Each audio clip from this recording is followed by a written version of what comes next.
Other members, we were just confirming whether we have the required quorum. And looking at what we have in other holding chambers, we have quorum, and therefore business will begin.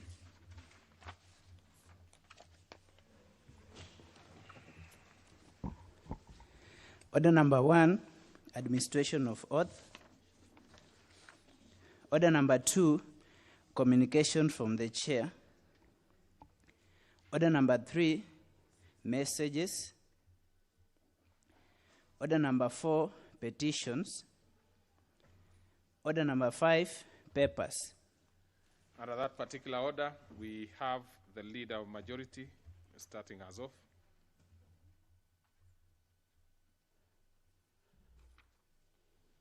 Honorable Speaker, I beg to lay the following papers on the table of the House today, Tuesday, 16th June 2020, in the morning sitting. 1, the budget statement for fiscal year 2020-2021. 2, financial statement for the financial year 2020-2021. 3, estimate of revenue, grants and loans for the government of Kenya for the year ending 30th June 2021. 4, statistical annex to the budget statement for the financial year 2020-2021. And lastly, the budget highlights, the Mwananchi Guide for the financial year 2020-2021. Very well. Next order. Order number 6, notices of motion.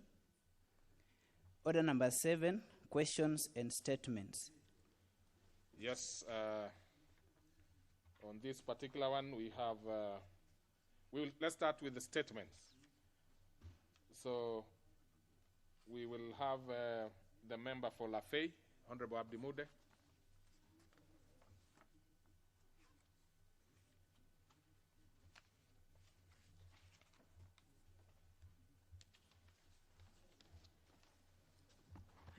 Thank you, Mr. Speaker. A statement regarding status of the construction of Elwak Fino roads in Lafay constituency. Honorable Speaker, pursuant to the provisions of Standing Order 44.2c, I wish to request for a statement from the chairperson of the Departmental Committee on Transport, Public Works and Housing regarding the status of the improvement of Elwak Fino Road in Lafay constituency to bitumen standards. Honorable Speaker, an elaborate and well-maintained road networks is an essential infrastructural establishment for facilitating access to social amenities, spurring socio-economic development and opening up regions for investment. The Elwak Fino Road is a major highway serving the northeastern part of the country. However, the road is in deplorable state, yet in the budget estimate for financial year 2017-18, this Honorable House appropriated funds for improvement of the said road to bitumen standards. Honorable Speaker, it is against this background that I seek for a statement from the chairperson of Departmental Committee on Transport, Public Works and Housing on the following. What is the status of the construction of Elwak Fino Road, considering that the House did appropriate funds for its construction in the fiscal year 2017-18 and the tender advertised thereafter? What plans has the Ministry put in place to ensure that the construction of the said road commences as soon as possible, considering that the Mandera Fino Road is almost complete? I thank you, Honorable Speaker.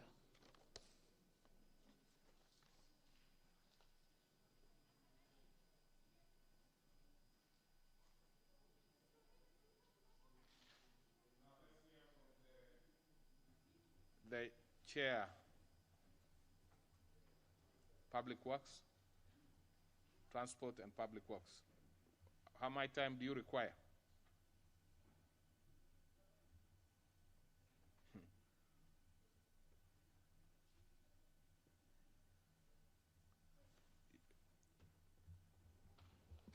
You have the mic now. Honorable Speaker, I thank you. Can I say a week? Yes. Okay, I think that is fair. So we go to the next one. That is the Honorable Member for Isiolo, Rehema Jaldesa. Honorable Rehema Jaldesa.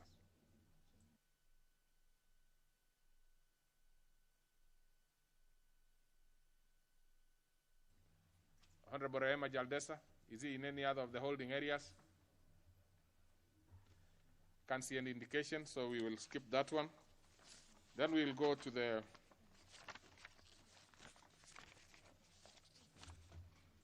questions.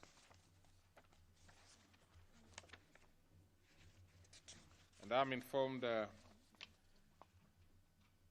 Honorable Aisha Jumwa, who is supposed to ask the first question, has made a request, which I accept, that it be deferred, and I therefore defer.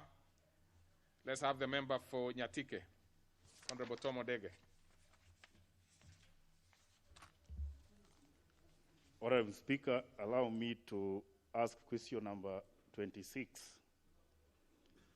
Could the Cabinet Secretary provide a list of all prison officers who have undertaken further studies or acquired specialized training, skills, and qualifications, but have been seconded and deployed as technicians? Number two, could the Cabinet Secretary justify the recent placement of an external advert calling for the recruitment of 500 general cadets, officers, and technicians into the Kenya Prison Service before an internal recruitment was carried out in line with the Public Service Commission's policy? Number three, will the ministry put in place measures to ensure priority is given to promotion of serving officers who are qualified before recruiting externally, in line with the prudent human resource practice? Thank you, Mr. Speaker. Very well. That one will be replied to before the Departmental Committee on Administration and National Security. Next. Well, Chairman, would you wish to say something to that? I think it's okay. We have referred it to the committee. They will be able to transact that in due time. Now, and then we have the question by the member for Madioya.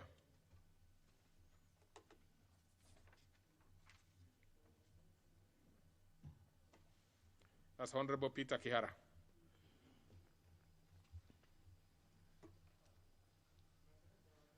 Thank you, Mr. Speaker. I wish to ask question number 63 of 2020, and the question is directed to the Cabinet Secretary for Devolution and Assaults. Could the Cabinet Secretary explain why Nyangete Borehole in Getuge Ward in Madhioya constituency, which was constructed through public funds in 2017, is yet to be operationalized? When will the said borehole be equipped and operationalized to provide safe and sufficient water to the residents of Madhioya? Thank you, Mr. Speaker. Committee on Environment and Natural Resources. Honorable members, we had skipped the responses by chairpersons to statements, and we have two of them. No, we have actually three. Let's start with the response by the Departmental Committee on Administration and National Security to the statement request by Honorable Robert Gashimu, member for Gishugu. The Chair, you are ready on this one? You have two, actually. So are you ready? We have one by Honorable Gashimu and the other one by Honorable Tom Oluoch. Yes, thank you, Honorable Speaker. Very good. Honorable Speaker, I need to respond to request by Honorable Geshimu Gevenji regarding the provision of foodstuff and other relief supplies to informal settlements across the country in order to manage the COVID-19 pandemic. I wish to state as follows, Honorable Speaker. The informal settlements are mainly located in the cities and towns of the country. Most of the people in these settlements are vulnerable largely to low income, that in turn leads to low purchasing power. The ministry provides relief supplies to vulnerable persons across the country on a regular basis, but does not specifically target the slums. The food is meant for all persons who are mainly needy particularly those who have been affected by disasters. The foodstuff includes maize, beans, rice, and cooking oil. Non-food items like tarpaulins, blankets, and iron sheets, among others, are also provided on a need basis and in line with the available resources. Honorable Speaker, due to the coronavirus pandemic, however, the ministry has prepared a database of vulnerable people in all the counties. The data has been shared with the relevant ministries that will be involved in implementing the necessary interventions. These include the Ministry of Interior and Coordination of National Government and Labor and Social Protection, among others. The ministry will work closely with the county governments in providing any support that will be needed by persons who will be adversely affected by COVID-19. Honorable Speaker, the government, through the existing structures, national and county, for managing disasters in the country has identified vulnerable persons in every county up to the village level. The criteria used to identifying vulnerable persons takes into consideration the following: level of income as provided by the Kenya National Bureau of Statistics, status of an individual, employed, unemployed, or engaged in any business or farming, vulnerability due to age, disability, or illness, availability, access, and utility of food, market prices of goods and services, climatic condition and its effects on crop and livestock farming. Honorable Speaker, the ministry has always distributed relief food to vulnerable people without discrimination, favoritism, wastage, or theft. The people targeted for assistance are identified using a community-based targeting and distribution system, CBTD, in which the local leaders and potential beneficiaries participate in identifying those who are needy and deserve relief supplies. The County Steering Group, CSG, co-chaired by the County Commissioner and the County Governor or his representative, oversees the entire process of targeting and distribution of relief food. There are, however, occasional cases of theft or diversion of relief food, which are dealt with administratively and in accordance with the law. All persons who receive relief food are not only expected to keep social distancing, but must also observe all safety protocols on management of COVID-19. Honorable Speaker, the ministry has been running relief program for many years. At any given time, there are people in the country who require relief assistance because their lives and livelihoods have been affected by disasters. Currently, the ministry is providing relief assistance to people affected by the floods and in landslide across the country. And Honorable Speaker, for that I have attached a list of the distribution of food in the month of April and May for the member to see where the food have been distributed. Thank you, Honorable Speaker. Very well. Let's see, Honorable Gishimu.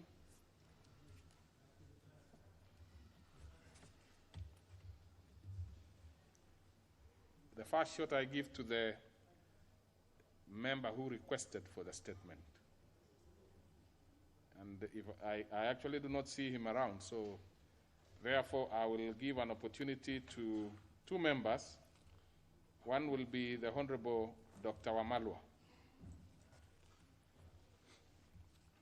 Members, you don't need to put up your hands because even if you did, I will not recognize you for two reasons. One, I am not supposed to, and secondly, it is difficult to, recognize you when you have that gadget in your face.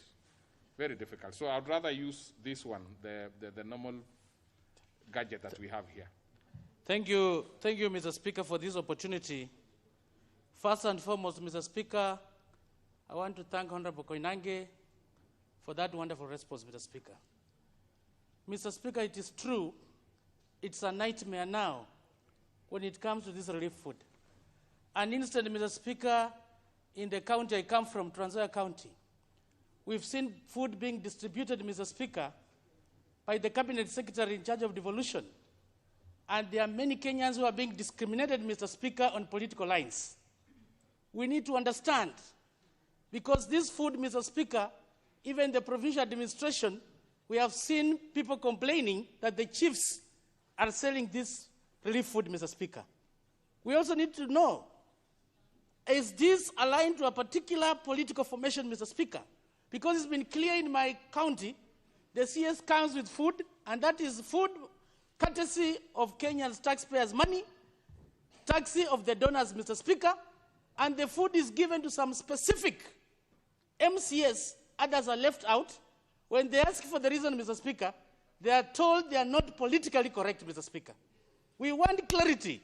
What do you mean by being politically correct?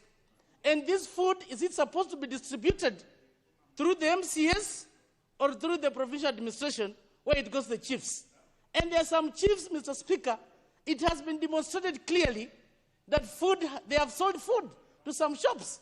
What action is the ministry taking, Mr. Speaker, against such chief officers? And what action are you taking against the CS, Mr. Speaker, who is using this food for his political reasons and political ambitions? Because he has been seen everywhere, Mr. Speaker, moving around, purporting in the name of Luya unity to go and distribute food. Mr. Speaker, we need a clarification on this. And what action is it being taken against that particular CS, Mr. Speaker? Now, Honorable Malwa, you see,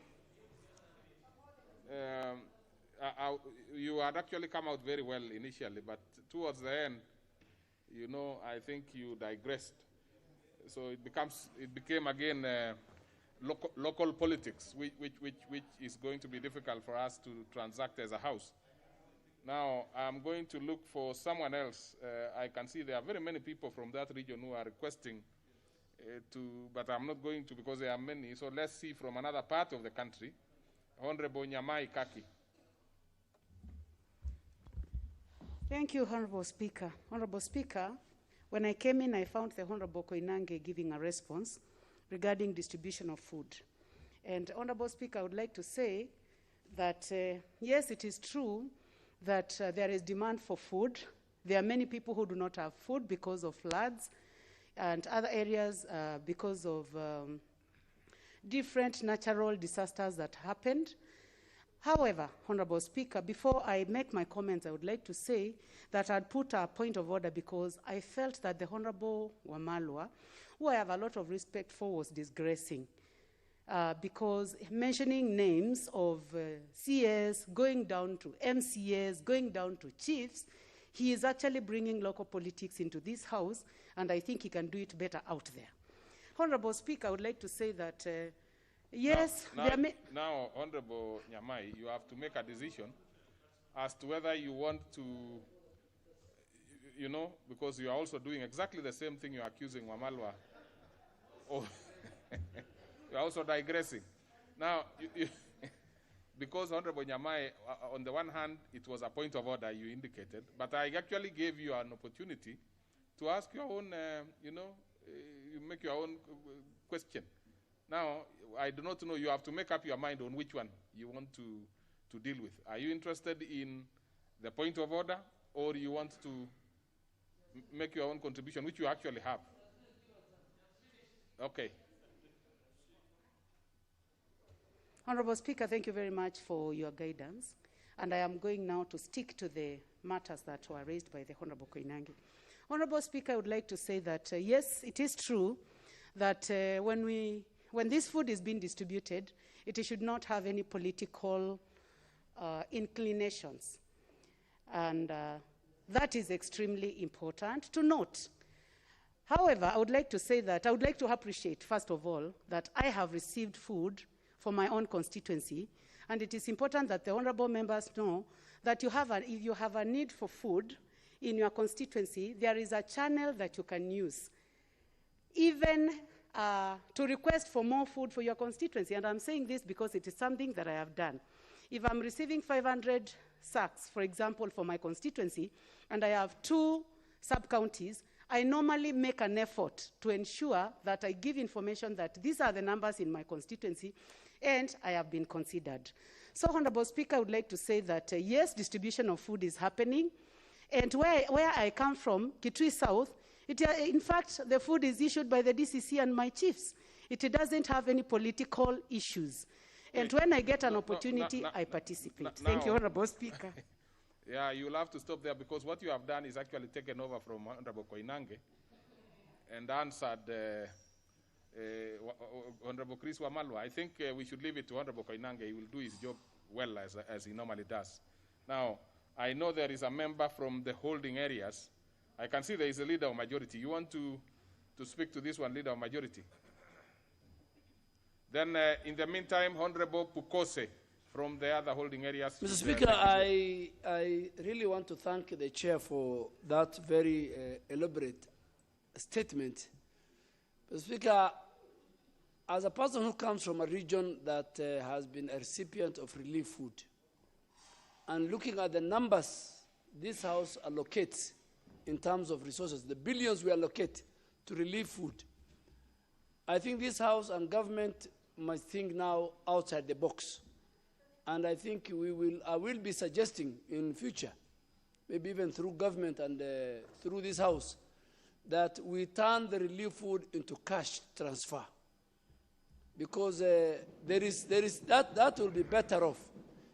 Because there's pilferage. Let us not run away from the truth. This relief food has some pilferages. It doesn't reach the people 100%, the intended people. So in fact, my suggestion is that if you can give those people some little money in form of cash, and they can go and buy what they want from the nearby shopping centers, that will even improve the economy of those shopping centers in the rural areas. And I want to make it very, very clear. In fact, let me not hide. I've even discussed with the president, and we are reading close to the same page, that this House is allocating billions to relief food. So why can't we give those billions to those people, even if it is 2,000, so that they go to the nearby shopping center, they can buy unga, they can buy tea leaves, and that again will also improve the economy of that area. I think as a House, because we are dealing with the budget, that should be the route we should go to, instead of, year in, year out, since independence, giving our people, maize. So you give somebody maize or rice, so what else is he going to do with it? So it's better we give him even 2,000, 3,000, and I think we should think outside the box. Our chairman is here, and the Minister of Devolution. We should go that route, I think, going forward. Honorable Pukose, what the chair is saying is that, what the leader of majority is saying is that probably when you are given the 2,000, you could easily buy the seed rather than the food itself. So proceed, Honorable Pukose. Bwana Spika, nashukuru kwa kunipa fursa hii, na nataka kushukuru mwenyekiti Mheshimiwa Koinange kwa ile mambo amesema. Lakini jambo kubwa Bwana Spika, katika ukawaji ya hii chakula ambayo tunasema ni relief food, kusaidia wale wanaumia. Mimi nataka kujiunga na mwenzangu kutoka Trans Nzoia Mheshimiwa Chris Wamalwa kwamba sisi tuko na shida kwa sababu ile chakula ililetwa kule. Hata tunapoongea saa hii Bwana Koinange, tunaambiwa mafuta iliibwa. Ile ilienda katika kaunti ya Trans Nzoia, yes, mafuta iliibwa. Na hadi sasa ile relief, na hadi sasa haijapatikana. Na nafikiri ni jambo ambalo tunatakana kuangalia. Chakula ya relief food inapopeanwa, tumeweka mikakati gani kuhakikisha kwamba hiyo chakula inafikia wale ambao walikuwa wanahitaji kupewa hiyo chakula. Tuhakikishe kwamba kila mtu yule ambaye ameathirika anaweza kushughulikiwa vilivyo. Mimi najua watu watajaribu kusema pengine tupeane pesa, tupeane hii. Pengine wengine wanaweza chukua pesa hizo na wakafanyia jambo ambalo sio vile. Kwa sababu wengine watachukua pesa na kukunywa hata pombe. Wengine watachukua pesa na isifikie watoto na wamama. Kwa hivyo tunapopeana hii chakula tuhakikishe kwamba inafikia wale ambao wameathiriwa kwa kikweli. Okay. So Bwana Koinange, ningependa kuomba muhakikishe kwamba wale wanahusika na kudistribute relief food wanawajibika. Okay. Na wengine pia Bwana Speaker, just taka moja, wasitumie relief food kwa mambo ya kisiasa.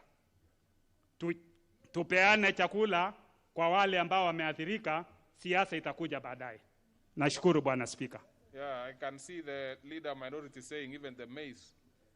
These people can convert it and use it to do the things you have just said they should not do. Well, of course, the chair, you'll have a chair. These are very, there is quite a lot of interest in it. So I'll give 2 more members, and then you will respond generally to it. So I'll pick one lady, and let's see the majority whip, and then I come to a lady to my left.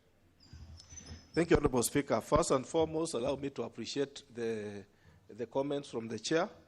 And as one of the constituencies that have benefited from the distribution, I want to say that mine went on very well because it was organized from my office and that of the DCC.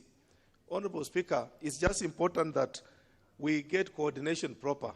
And once we get coordination proper, and we take it from the county commissioner to the DCC, this system can simply work very well. Okay. But we don't politicize in between and move on with the distribution. For my case and the county of Kakamega, we want to say it is well done and it's well done. Thank you, Honorable Speaker. Okay. Let's have that lady who is putting up her hand, the honorable member for... That's Baringo. Thank you, Mr. Speaker. You have changed your sitting position, and I cannot be able to recognize you. Now, that is the member for Baringo. Proceed. Okay. Thank you, Mr. Speaker. I also want to appreciate what the Chair Security has brought to us about relief food, but also to add that, Mr. Speaker, sir, what people are trying to say, or members are trying to say here, is that true, food could be coming, but not the right people who are supposed to really get the food are the ones who are getting. Many a times when you ask the public, but we thought the government is bringing food, they tell you, but Mheshimiwa, that food comes, but we don't get it. The people who are supposed to get, the vulnerables are not getting. What I'm trying to say, Mr. Speaker, we need to look into how we are going to do these things. And instead of 100% depending on chiefs, we need to look at the Nyumba Kumi leaders who really know the needs of the people at the village there. Because again, we are inclined to whoever these people are also associated with, they want to actually make them benefit alone. Mr. Speaker, I want to talk about Baringo, where we have floods and the expansive Lake Baringo. What is happening there, Mr. Speaker? We have people who have been taken away from their homes submerged into the lake, and up to today, Mr. Speaker, they have not received that food. I have not seen the CS devolution going there. They have not gotten any assistance, Chair. So it is important that when we are hearing food is going this way and the other way, those people have not gotten any attention until I've also taken some step and asked for some fund to really, through GAF, to give me for some emergency to assist them. Okay. So it is important that you look into that so that we also feel as Kenyans that when this food is going around, it is going around to all people, taxpayers, without actually being biased on some communities. Thank you, Mr. Speaker. Minority Deputy Leader, but please let it be very brief. Actually, that would have been the last one, but yeah. Thank you, Speaker. Speaker, I just wanted to point out to the Honorable Chair, one of the problems that I think is being faced in the distribution of this food, Mr. Speaker, because what happens is that the food comes to the local community, but there is no money that is given in order to assist in the distribution. So what happens is that some people have to probably fund the transportation, and in the process, also there are those who are loading and offloading. So a lot of the food actually is used to pay those people that are supposed to be loading or offloading as a means of payment. So that's how the food actually gets to be reduced. So maybe you need to consider how to do that without spending Chair, more money. please, as you respond, you really don't need to go to the details. Basically, what the members were doing is to give you the feedback, so you can be able to pick some of those and go and make it better. But you can briefly and in summary respond to members very briefly. Thank you very much, Honorable Speaker, and thank you, honorable members. And I've noted most of the concerns that the members have, especially the issue of delivery and many problems on the ground, and also selecting the people who deserve to get this food. And I would say also in Baringo, I have, which you can be able to get from the table office, they have delivered quite a number of food in Baringo already. And Honorable Speaker, the issue of leaning politically, I think is very wrong. And I and you know that even we are told that God says, I came to ask for food and you gave me. And it is very wrong when people usually even write what you are the one giving this food. Food is very sensitive. Just give from your heart, and you don't have to do any politics by giving food. And that way, you'll be blessed even as a member of parliament. And I think many a times we are going the wrong direction, trying to make politics out of food supplies. And the issue of security of delivery, I will make sure that I notify the both devolution and interior that there's a problem of food delivery. And Nyumba Kumi will get more involved in selecting the people. As a matter of fact, we decided instead of the chiefs, because the chiefs most of the time, they'll go to their relatives and everybody, but Nyumba Kumi will give us a better list, and that's what we are using nowadays for Nyumba Kumi. And the other issue is the issue of what Honorable Duale had said. Maybe we should change the way of giving by providing the funds right to the ground, and we'll be able to build those particular areas. And Honorable Speaker, with that, I would like to do my last statement, if you allow me, Honorable Speaker. Yes, please. Proceed. Thank you, the one by Honorable Tom Oluoch. Yes. Proceed, please. Thank you, Honorable Speaker. And Honorable Speaker, this from Honorable Tony Oluoch, Madare, and Anthony here. And Honorable Speaker, I wish to state as follows. Official documents in our possession indicates that the Madare Police Depot, land LR number 209/8600, measuring 32.65 hectares, was set aside for Kenya Police in 1975. The police depot borders Getaduro River, Kosovo, Madare, IVB slums, the old Madare Primary School, and Madare Mental Hospital. A copy of map and attached, and allotment. And I have both allotment and the map. Honorable Speaker, the allotment was issued on 4/11/2010 for a period of 99 years with effect from 1st September 1998, and no requisite land payments made. Appendix 2, the police depot comprises of 32 housing units for senior officers, 232 units for subordinate ranks, and 29 Mabati A frames for civilian officers.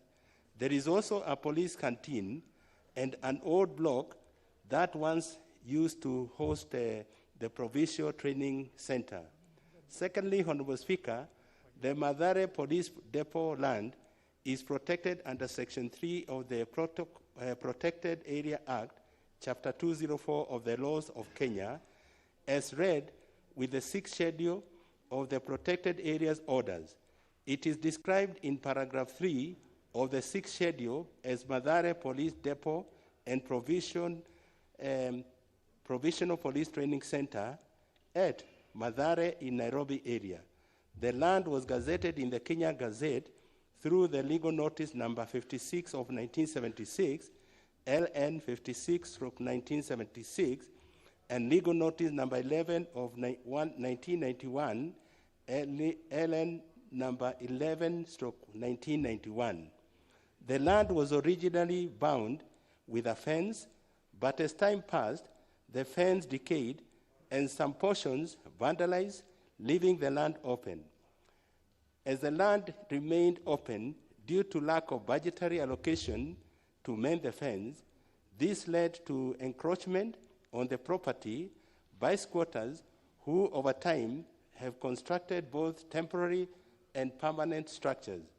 Honorable Speaker, thirdly, a committee calling itself Mathare Settlement Scheme, formed in 1997, was found to be involved in the illegal allocation of the police land by issuing certificates to unsuspecting land buyers within Kosovo, Getaduro, and Mathare IVB slums.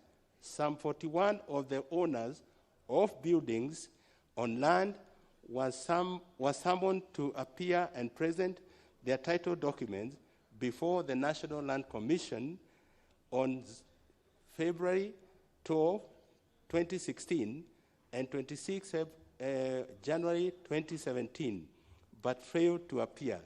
The National Land Commission, in their ruling on 26 January 2017, revoked the 41 title deeds and held that the 32.65 parcel of land belonged to the Kenya Police Service. Honorable Speaker, the allegation that residents of Mathare Ward are living in fear cannot be ascertained, since the Kenya Police Service has not engaged them directly or issued eviction notices to them. Honorable Speaker, we cannot confirm when the said residences started existing, but the land invasion happened in the 90s. The Ministry of Lands can ascertain from documents in their possession. It is true that youth have been prevented from accessing the playing ground due to the following reasons. One, Honorable Speaker, the playing ground is an open space and is approximately 5 meters from the administration block and the main armory. Second, the resident youth had converted the open space as a hard drugs den. Thirdly, at night, the ground was used by criminals to plan and coordinate criminal activities within the area. Honorable Speaker, it is therefore our opinion that those who have encroached on the land should be given notice to vacate and forcibly injected upon the expiry of the notice. The land belongs to the police, and the same has been confirmed by the National Land Commission. The land, having been allocated in 1975, was not available for private allocation. Hence, all those settled on the land are in illegal occupation. Thank you, Honorable Speaker. Very well. That was a very detailed response, so I will not open it up because that was a very specific statement to a specific member. So if the Honorable Luoch is in here, I'll give him one opportunity, and then we move on, because it's a very detailed statement, in my opinion.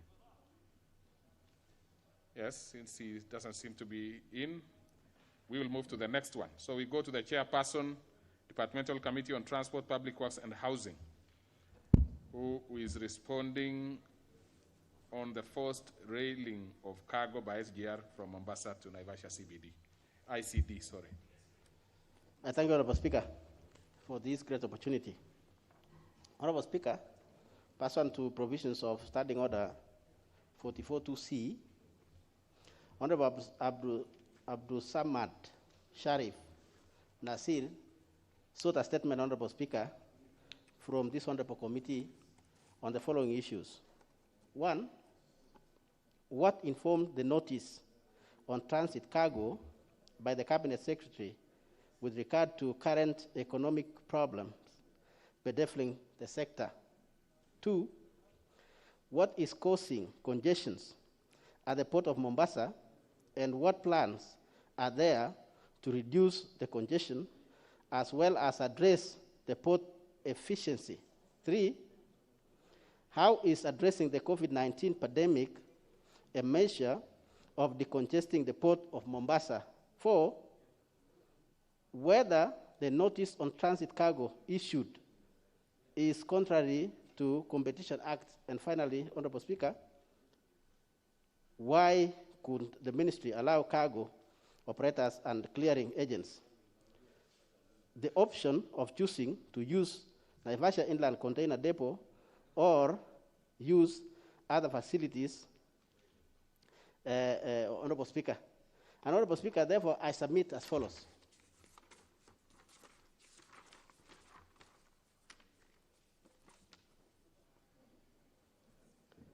Honorable Speaker, the primary reason for issuing the notice on transit cargo was to contain the spread of COVID-19. And let me repeat, Honorable Speaker, this is a very important statement because there are some issues which are being raised to insinuate that this is given by an individual for individual reasons. That is the CS, and it's not true, Honorable Speaker. And therefore, the public needs to listen to this one very carefully. The notice was the result of consultations held by the heads of state, Honorable Speaker, during the consultation meeting of the East African Community held by video conference on 12 May 2020, and the subsequent consultation among the partner state ministers in charge of transport. Honorable Speaker, the purpose of this consultation was to formulate strategies of stemming the spread of COVID-19 pandemic in the East African region, whilst at the same time, Honorable Speaker, facilitate smooth flow of people and commerce. Honorable Speaker, it is after this meeting and after a follow-up meetings of the ministers responsible for transport in the 4 countries that the CS for transport, Honorable Speaker, issued a statement that transit cargo for those countries should be collected at the Naivasha Inland Container Terminal, Honorable Speaker, as agreed and in line with the directive by the 4 presidents following a visit to Naivasha Inland Container Terminal. All the countries, Honorable Speaker, were expected to issue similar statement. Honorable Speaker, I need to emphasize what came from the Ministry, Honorable Speaker, that the notice on transit cargo is not a negotiation or a negation of the agreement reached earlier with the leaders from the Mombasa County, Kenya Transport Association, and the committee. That is my committee, Honorable Speaker. It's not a negation at all, or a conflict, or an amendment of that negotiation. To withdraw the circular issued in 2019, directing that all cargo from Mombasa port be transported to Nairobi only by STR. Honorable Speaker, the directive issued by KPA and KRN then was withdrawn upon intervention by this committee, Honorable Speaker, and the leaders of Mombasa and the ministry. That directive, Honorable Speaker, I want to emphasize, was respect to Nairobi Container Terminal, and it is still in force. The recent directive, Honorable Speaker, is on the Naivasha Container Depot and only affects transit cargo, Honorable Speaker. This directive takes into consideration and account the following. 1, movement by trucks and related movement by drivers. As the movement of persons is the main transmitter of the COVID-19 pandemic, as we have seen in the 3 o'clock news by the ministry. Through shortening the distance, Honorable Speaker, we have addressed the major source of this disease. 2, the shortened distance, Honorable Speaker, which reduces the damage to the roads, and the huge investment required to maintain them. 3, reduction of accidents, which is a major cost to our economy. And 4, Honorable Speaker, the efficiency of transport. Finally, Honorable Speaker, the East African states aim to adopt appropriate ways across the border, Honorable Speaker, in transportation modalities to prevent the spread of COVID-19 across our borders, and ensure that drivers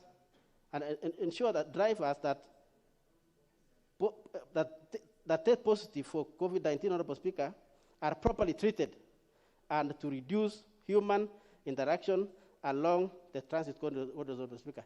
I want to thank you, and then they will submit and table the details in terms of figures and so on of the same statement, Speaker, for your perusal and perusal of the House. I thank you, Honorable Speaker. Very well. A detailed one. So, Honorable Sharif, Abdul Swamad. Yes, what is it, Leader Majority? Speaker, I think as a House we must make a determination. You know, when somebody seeks a statement, it is important and morally right and decent for him to be here. Otherwise, I think you need to make a decision on that. I mean, chairs cannot be reading statements, and the people who seek statements are not here. So I think going forward, I think you should ask if the person is not here, then the statement should just be tabled here, then that person reads here. I mean, I thought at the summit, yes, unless he's playing politics, this was his pet subject. In fact, he has asked 3 statements relating to the same matter. So if it's a serious, and I want the people of Vita to listen to me, if your member is very serious, you should have been here. Now the chair has said a very comprehensive statement. The first person you have given opportunity is him. Secondly, just before Honorable Koinange sit down, it was a member for Madare. He seeked a statement, he is not here. Well, and I think the one for the relief. Whereas I agree with you, the Leader Majority. These are extraordinary times. So sometimes members could be in other holding areas. And again, and most importantly, really, we will still proceed and have the response to the statement, because once they ask, it ceases to be their own request. It becomes a property of the House. But what I am going to do is to instruct the clerk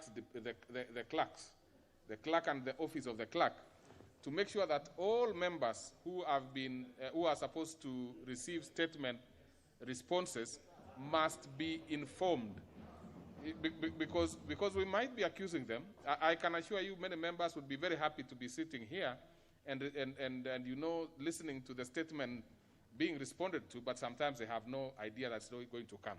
So I want to say these are extraordinary times. Let's treat them a bit more lenient. But most importantly, let all members whose statement are due to be responded to be informed. And that is a directive, so that we can be able to move in a better manner. But since the matter is before the House, I'll give 2 members, and 2 members only, starting with the Leader of Minority.